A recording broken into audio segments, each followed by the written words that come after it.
పెద్ద కష్టం అయితే కాదు. Okay okay. సో యుద్ధం ఎన్ని రోజులు జరిగితే అన్ని రోజులు మరి ఇప్పుడు మీరు ఏం చెప్తారు? స్టాక్ మార్కెట్లో ఇన్వెస్ట్ చేసే వాళ్ళకి కొత్త ఇన్వెస్ట్మెంట్ వద్దని చెప్తారా, వెయిట్ చేయమంటారా, లేదా ఇది ఒక ఆపర్చునిటీ అంటారా? ఒకటే అండి, ఆపర్చునిటీ అనేది డెఫినెట్ గా ఒక విధంగా చెప్పాలంటే ఒకవైపు ఆపర్చునిటీగా తీసుకోవచ్చండి. ఎందుకంటే మన మార్కెట్స్ లాస్ట్ గత 1 year 1.5 year నుంచిగా పెద్దగా పార్టిసిపేషన్ లేదు. ఆల్రెడీ ఇప్పుడు రీసెంట్ హై నుంచి ఒక 10%, అంటే 26,300 నుంచి చూస్తే ఒక 10% కరెక్షన్ మనకు వచ్చింది. కాబట్టి ఇదంతా కూడా మనలో లోపం వల్ల రాలేదు. అంటే మనకి డొమెస్టిక్ ఎకానమీలో ఎటువంటి లోపం లేదు. సో డొమెస్టిక్ ఎకానమీలో మనలో లోపం నుండి మన కంపెనీస్ సరిగా పనితీరు బాగాలేకపోతే, మన గ్రోత్ లేకపోతే అప్పుడు మనం స్టాక్ మార్కెట్స్ నుంచి ఎగ్జిట్ కావాలంటే ఇప్పుడు ఆ సిచ్యువేషన్ లేదు. ఇదంతా కూడా ఏంటి అంటే గ్లోబల్ గా జరుగుతున్న ఒక ఎవరు ఊహించని అన్ఎక్స్పెక్టెడ్ పరిణామం అనమాట, కూడాయిలు పెరగడం. సో దాని కారణంగా ఒక స్టెప్ ఎకానమీ అనేది వెనక్కి తీసుకుంటుంది. ఒక 1 quarter రిజల్ట్స్ సరిగా రాకపోవచ్చు. బట్ నేను అనేది ఏంటంటే మంచి స్టాక్స్ లో ఉంటే మీరు యాడ్ చేసుకొని హోల్డ్ చేయండి, ఇంకా డిప్స్ లో యాడ్ చేసుకోండి. కాకపోతే ఏంటి అంటే మన అన్సర్టనిటీ అనేది ఉంటుందండి. అన్సర్టనిటీ మనం ఇప్పట్లో మనం ఎప్పుడు ఈ అన్సర్టనిటీ పోతుందో చెప్పలేము. కాబట్టి అన్సర్టనిటీ అయితే ఉన్నంత కాలం ఈ వోల్టాలిటీ అనేది నెక్స్ట్ కమింగ్ డేస్ లో బాగా ఉండొచ్చు. కాబట్టి ఏంటంటే ఎవరైనా ఇన్వెస్ట్ చేయాలనుకునే వాళ్ళు అంతా ఒకేసారి బల్క్ గా కాకుండా స్లోగా స్టాగర్డ్ మేనర్ లో ఇన్వెస్ట్ చేసుకోమని చెప్పారు. అంటే ఇప్పుడు స్టాగర్డ్ మేనర్ అంటే ఇప్పుడెంత ఒక 25-30% పెట్టొచ్చా ఉన్న అమౌంట్ లో?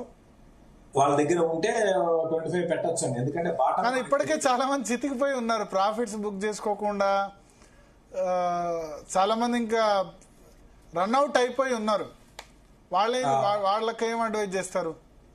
ఇంకా డబ్బు ప్రస్తుతానికి ఏమాత్రం కూడా డబ్బు క్యాష్ లో లేకుండా మొత్తం టోటల్ ఇన్వెస్ట్మెంట్ చేసిన వాళ్ళకైతే మాత్రం మీరు ఏ స్టాక్స్ లో ఉన్నారో ఒకసారి మీ స్టాక్స్ ని ఒకసారి చూసుకోండి. అవన్నీ కూడా మంచి కంపెనీస్ అయితే 30% 40% పడినా కూడా మీరు కంటిన్యూ చేసుకోవచ్చు, భయం లేదు. సో అట్లా కాకుండా మీరు మీ దగ్గర ఉన్న కంపెనీస్ ఏమాత్రం కూడా ఫండమెంటల్స్ అనుకూలంగా లేని కంపెనీస్ లో మీరు ఉంటే ఎగ్జిట్ తీసుకోండి. అది 50% 40% మార్కెట్ పెరిగిందా మార్కెట్ పడిందా అని కాకుండా అవేంటి అంటే ఇంకా పెరగబడి కొన్ని స్టాక్స్ ఉంటాయి ఫండమెంటల్ గా వీక్ ఉన్నది, అవి ఎటువంటి పరిస్థితుల్లో కూడా పెరిగే అవకాశాలు ఉండవు. సో అటువంటి స్టాక్స్ జోలికి ఆల్రెడీ ఉంటే మాత్రం అవి మీ పోర్ట్ఫోలియోకి తీసేయండి. అట్లా కాకుండా మీరు మంచి బ్యాంక్, ఇప్పుడు సపోజ్ ఇండెక్స్ చెందిన కోటక్ బ్యాంక్ లో ఉన్నారు, లాస్ లో ఉన్నారు, కంటిన్యూ చేసుకోండి. అదేవిధంగా Karur Vysya, for example Karur Vysya bank లో ఉన్నారు, కంటిన్యూ చేసుకోవచ్చు. ఇట్లా ఇటువంటి తర్వాత ఇన్ఫ్రా కంపెనీస్ లో మంచి కంపెనీస్ లో ఇన్ఫ్రా కంపెనీస్ లో ఉన్నారు. కానీ ఇన్ఫ్రా అన్ని లాసెస్ సార్. ఇప్పుడు లాస్ట్ కొన్ని రోజులుగా చాలా బ్యాడ్ ఫేజ్ నడుస్తుంది లాస్ట్ 2 years గా. అంటే ఇన్ఫ్రా అనేది హై బీటా సెక్టర్ కింద అంటారండి ఇన్ఫ్రాని. ఆ ఇన్ఫ్రా గానీ రియాలిటీ గానీ ఇవన్నీ కూడా ఏంటి అంటే మార్కెట్స్ లో ఒక చిన్న కరెక్షన్ వచ్చినా కూడా అంటే మార్కెట్స్ నిఫ్టీ ఒక 3% పడింది అనుకోండి, ఇన్ఫ్రా స్టాక్స్ 10 to 12% పడతాయి. హై బీటా స్టాక్స్ అదే ఇన్ఫ్రా కానివ్వండి రియాలిటీ. రేపొద్దున మళ్ళీ బుల్ రన్ స్టార్ట్ అయ్యి అంతా బాగుండి మార్కెట్స్ ముందుకు వెళ్ళడం స్టార్ట్ అయితే ఫస్ట్ ఇవే చాలా ఫాస్ట్ గా ముందుకు వెళ్తాయండి. ఇన్ఫ్రా స్టాక్స్ ముందుకు వెళ్తాయి. కాబట్టి ఇన్ఫ్రా స్టాక్స్ లో ఉండమని చెప్తాను. ఎందుకంటే అగైన్ మళ్ళీ చెప్తున్నాను, సో ఓపిక ఉండాలండి స్టాక్ మార్కెట్. బాగా ఎవరికి ఎక్కువ ఓపిక ఉంటుందో వాళ్ళు ఎక్కువ గెయిన్ చేయగలుగుతారు. ఎవరికి ఓపిక లేదో ఇన్స్టెంట్ రిజల్ట్ కోసం చూసే వాళ్ళు ఎవరైతే ఉంటారో వాళ్ళకి ఎగ్జిట్ వీటితో అంటే డే టు డే బేసిస్ లో చేసే వాళ్ళు ఉంటారు. వాళ్ళకి ఒక రోజు వస్తుంటే ఒక రోజు పోతుంది. బట్ బై అండ్ లార్జ్ వాళ్ళు నష్టాల్లో ఉంటారు తప్ప లాభాలు ఉండరు. మంచి కంపెనీలో ఉంటూ లాంగ్ టర్మ్ ఉండడం అనేది రైట్ డెసిషన్ అవుతుంది. ఓకే సార్, సెక్టార్ వైజ్ గా మీరు ఏ సజెస్ట్ చేస్తారు ఇప్పుడున్న పరిస్థితిలో? అంటే యుద్ధంతో సంబంధం లేని సెక్టార్స్ ఏమైనా చూడొచ్చా? ఎఫ్ఎంసీజీ లేదా డిఫెన్స్ స్టాక్స్ లేదా పూర్తిగా డొమెస్టిక్ ఎకానమీ? బ్యాంక్స్ ఉన్నాయి ఇప్పుడు, private banks. But private banks కూడా చాలా పడుతున్నాయి. సంబంధం లేదు యాక్చువల్లీ, యుద్ధంతో ఏం సంబంధం లేకున్నా సరే బ్యాంకింగ్ స్టాక్స్ కూడా పడుతున్నాయి. అంటే యుద్ధంతో సంబంధం లేకుండా అనేది 1-2 సెక్టర్ మినహాయిస్తే పెద్దగా మిగతా సెక్టర్ అంటే ఎందుకు బ్యాంకులు పడతాయంటే, ఫర్ ఎగ్జాంపుల్ మీకు చెప్తానండి.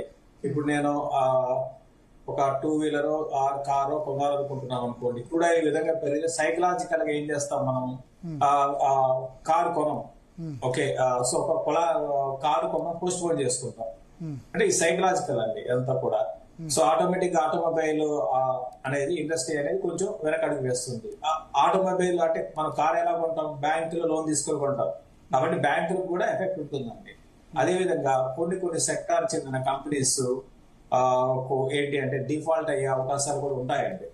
సో అంటే డిఫాల్ట్ అంటే బ్యాంక్ లోన్ తీసుకొని చిన్న స్మాల్ అండ్ మీడియం కంపెనీస్ ఏవైతే ఉంటాయో అవి ఎకానమీలో ఇటువంటి అనిస్థితి వచ్చినప్పుడు, సో వాళ్ళకి ఊహించని వాళ్ళకి దెబ్బలు తగిలినప్పుడు, బ్యాంకింగ్ కి రీపే చేసే కెపాసిటీ లేనప్పుడు ఏమవుతుందంటే ఎన్పిఎస్ పెరుగుతాయి. దాంతో పాటు మనం రీసెంట్ గా మనం చూస్తున్నాము, ఈ ఐటీ ఎంప్లాయీస్, ఐటీలో కొంచెం ఈ జాబ్స్ తగ్గే అవకాశాలు ఉన్నాయి. అది కూడా బ్యాంకింగ్ కి నెగిటివ్. బట్ ఓవరాల్ గా బ్యాంకింగ్ ని అంత నెగిటివ్ ఏం కాదు. మన వార్ అనేది బ్యాంకింగ్ మీద అంత పెద్ద నెగిటివ్ కాదు. మనకి డొమెస్టిక్ డ్రివెన్ ఎకానమీ కాబట్టి బ్యాంక్స్ ని హోల్డ్ చేయమంటారు. కాకపోతే మంచి స్టాక్ లో ఉండండి. అదే పదే చెప్తూ ఉంటాను. క్వాలిటీ స్టాక్స్ లో ఉండడం అనేది ఇంపార్టెంట్. బ్యాంక్స్ మీద నేను లాంగ్ టర్మ్ పాజిటివ్ ఉన్నాను. ఈవెన్ ఇప్పుడు కూడా స్టార్ట్ బయింగ్ అని చెప్తానండి. లైక్ కరూర్ వైశ్య కావచ్చు, కోటక్ బ్యాంక్ కావచ్చు, ఇవన్నీ కూడా ఈ రోజు నుంచే బయింగ్ స్టార్ట్ చేసుకోమని చెప్తాను.